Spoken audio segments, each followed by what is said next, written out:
bids that you might make as advancing.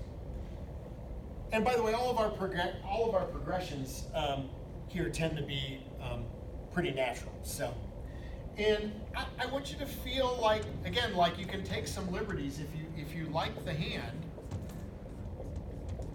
which you may here. So let's say the opponents open a heart and partner overcalls a spade.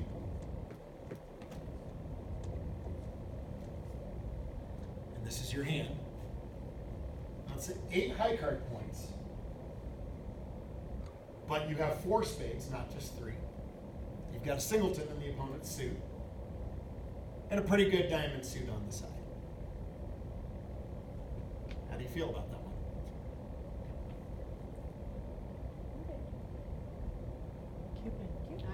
Cuebid. Worth the 2-spade call?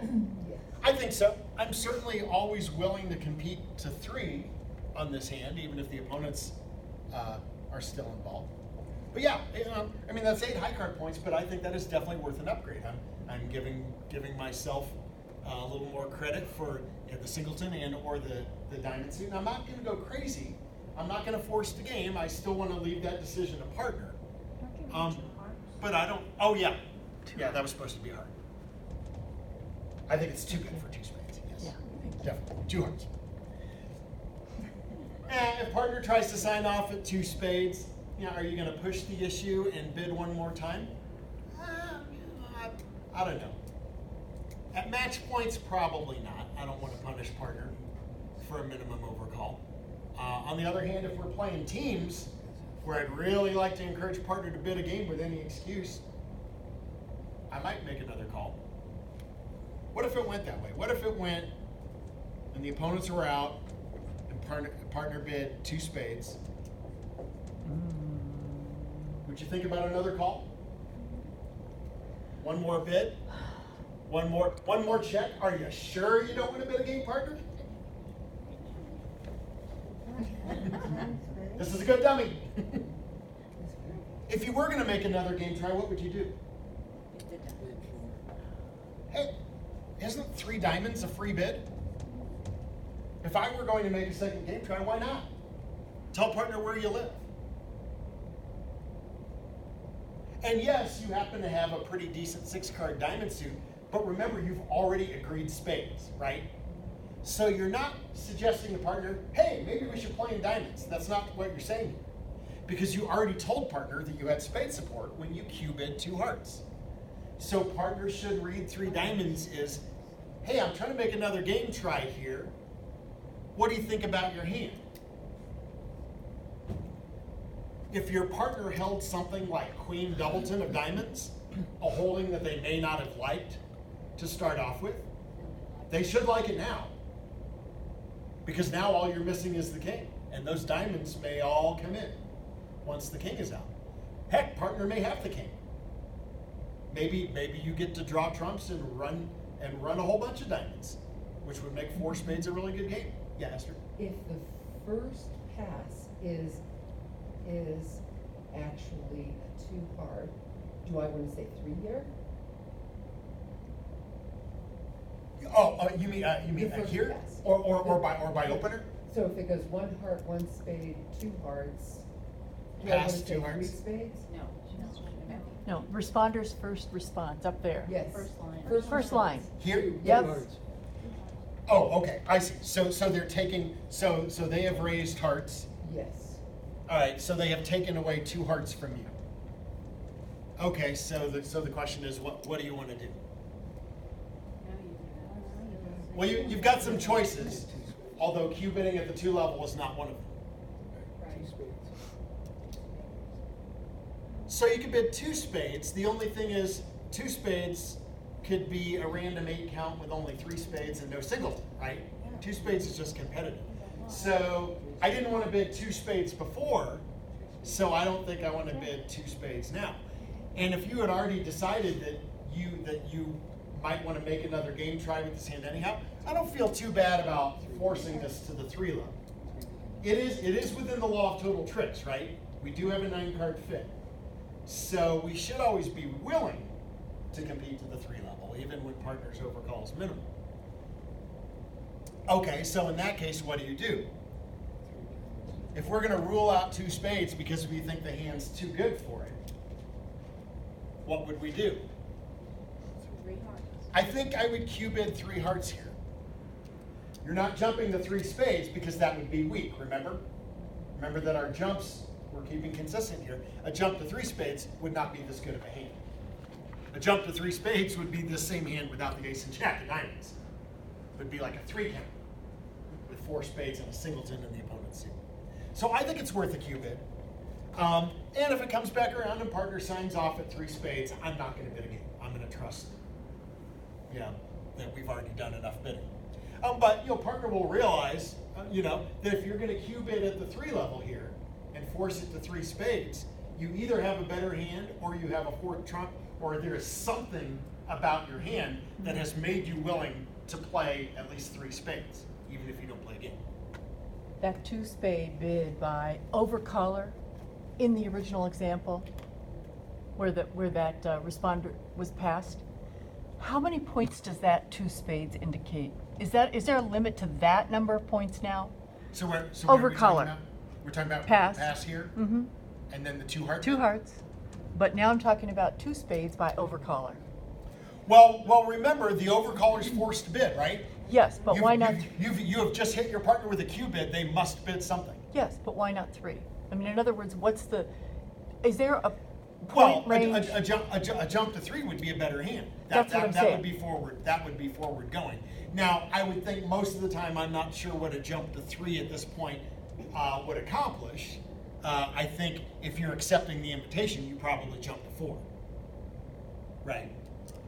I mean, if you're doing anything other than attempting to sign off at the cheapest possible spade bid, you should either you belong in game and you just bid 4 spades. You're like, okay, partner's got enough to invite, we should be in 4 spades. But that's, Or if you're unsure, you can probe, right? Just like this person did. The overcaller can bid another suit too. They can probe. They could bid, say, 3 clubs okay. or 3 diamonds or whatever they feel is the best description of their hand. Okay. But if all we're doing is bidding the trump suit, we're usually either bidding it at the cheapest level or we're bidding a game. But isn't it true that the 2 heart bid by advancer is unlimited also? That's true. It is unlimited. So why, maybe if I have 10, I'm overcaller with 10 points. I want to find out, what's the limit of advancer's hand and just say 3 spades. But why? Wouldn't that- You'd be showing a better hand than a 10-point overcall if you jumped to 3 spades, right? Why would you be jumping if you had a minimum overcall? Your minimum overcall is a little more wide-ranging. I mean, it could be, even an average 12 count is not going to accept a limit raise, right? What if you don't have a singleton anywhere, but you've got a 5-3-3-2 12 count? Well, that's not the worst possible overcall, but is it a hand that wants to be in game opposite 10? Probably not very often. So remember that, when your partner has forced you to bid, and this is an opportunity for you, but I think you're trying to grab captaincy in a situation where you're not the captain. I'm right? trying to differentiate between 8 and 14. I don't know. 8 If and I 12. have 14, I'm bidding 4 spades. Okay, 8 and 12. I'm bidding- Okay, never mind. Yeah. You're trying to thread a needle, and you're going to have a lot of auctions where you're not going to have room to do all that, right? So there's no 3-spade bid there. The question is, so if your partner does not have a game, I cannot envision a scenario Okay. where I would use that. Okay. And if I did think about using it, it's probably never been discussed with partner, and it would be the wrong thing to do because partner won't know what the hell you're doing. Try not to make bids that partner hasn't seen. Except I did that to Denise recently. And that was kind of fun. But I'm glad you enjoyed it. just not really on the topic today, but I was too annoyed by that point. But The way I will give it to you since I teased it. This was what happened. I was the 2-spade bidder. I knew where. My it started. left-hand opponent opened a no trump, and then two hearts, of course, is a transfer to spades. So I bid two spades. Oh, wow. Undiscussed. This was not cleared with partner. I did not tell her that this was something I could do. And can I add, it was the last table, and I was just Okay, here it was. Just a good thing it wasn't then.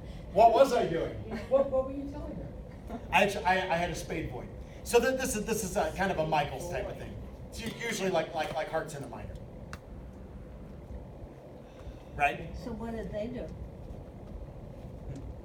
Well, my opponents passed. Well, my left-hand opponent passed and partner passed. Because I was over it, sorry. And I actually kind of wanted to play two spades because I knew it was their four spade hand. But I didn't get to.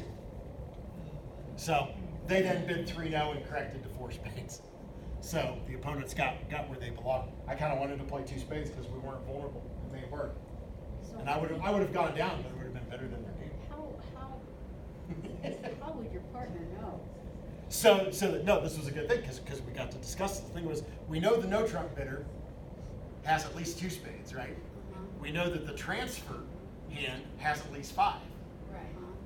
Why would we ever want to play in spades when we know that the opponents have at least seven of them, right? Even if I actually had a 6-card spade suit, I would never want to bid it here, right?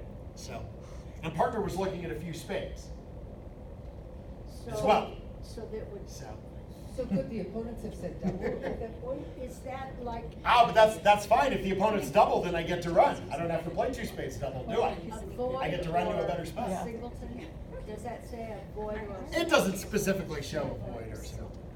So, anyhow, yeah, but that's really just more from the department of if you make an undiscussed bid, be sure that you can wiggle out of it somehow because partner may not know what you're doing. And I think it jumped to three spades.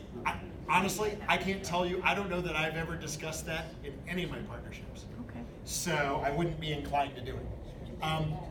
If you have if you have a hand that does not want to accept a game try, just bid two spades minimally, because if partner has anything extra, partner can make another game try and you'll get another chance.